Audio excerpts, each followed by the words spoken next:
Morning, everybody. So it's been a while since I made a video. Been having some problems with my having some noise coming out of this alternator here. I changed the alternator belt, changed the AC belt. Every time I start the car, I'm getting almost like a belt noise, and it was coming from the alternator. So the way I checked it was I took this bolt loose here, unloosened everything, took my belt off. You can see it sitting here, and then when I started the car, it was no longer making a squealing sound. So I think a bearing or something's went bad in the alternator. So I'm going to be replacing the alternator. First thing you want to do, and I should have already done this, is you want to disconnect your battery. Okay. So make sure you disconnect your battery all the way off. You unplug the plug out of the top of your alternator. And then you have several screws. This right here is your belt tightening screw. You got to take it off. There's a couple of other screws down here you got to take off, and then there's a wire on the back side. You can see it right here.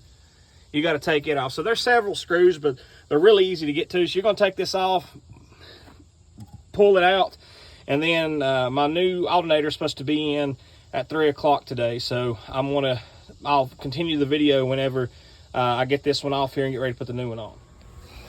Okay, guys, I got the alternator out of there. Very, very easy process. Okay. When you take this alternator out, there's really just two bolts. You'll have this bolt, I think it's a 1/2 inch socket. It's what sits right here. Okay, that's also known as your belt tensioning bolt, because you have to make sure this one's really tight and you've pulled your alternator all the way back over to get your belt tight. Okay, and then you will take this one out. This is a spacer. You have to make sure you put your spacer is going to sit right in here. Okay, that's what holds your alternator in place. And then another thing you have to take off is a little 10mm nut. Now this little 10mm nut's important.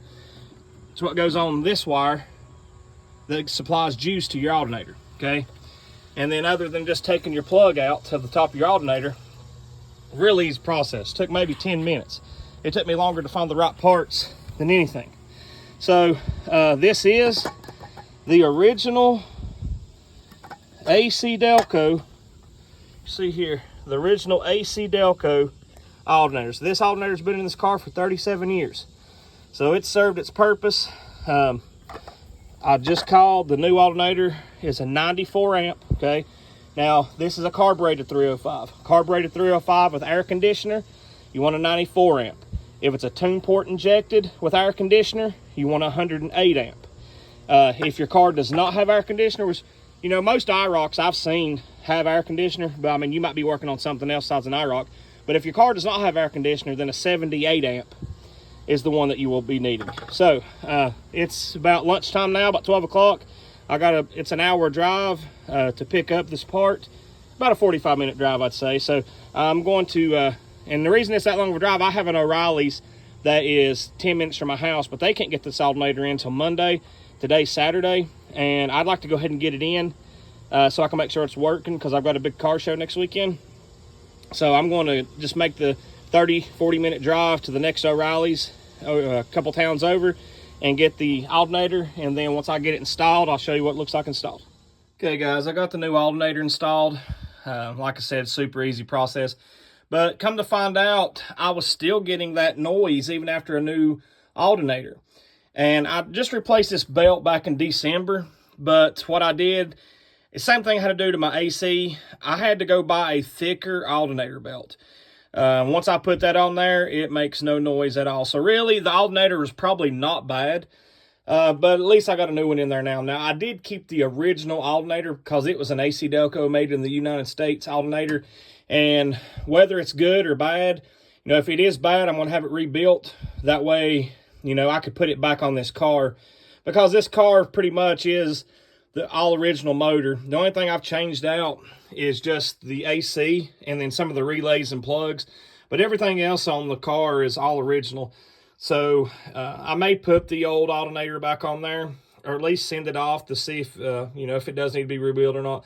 But very, very easy.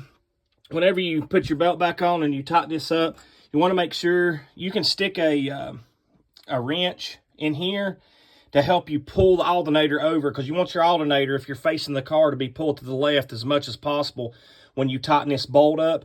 If not, your belt will be loose and it will fall off. So what I did, I just had my wife help me. I came down here and I grabbed a hold of the alternator and I pulled it to the left as much as I could. And then she tightened the bolt up for me, and then I've got really good tension on my belt. So I hope that helps you if you ever decide to change your alternator. I will be making another video later. I did have some problems with my fan. So I'll be making a video later to let you know how I fix that. Thank you.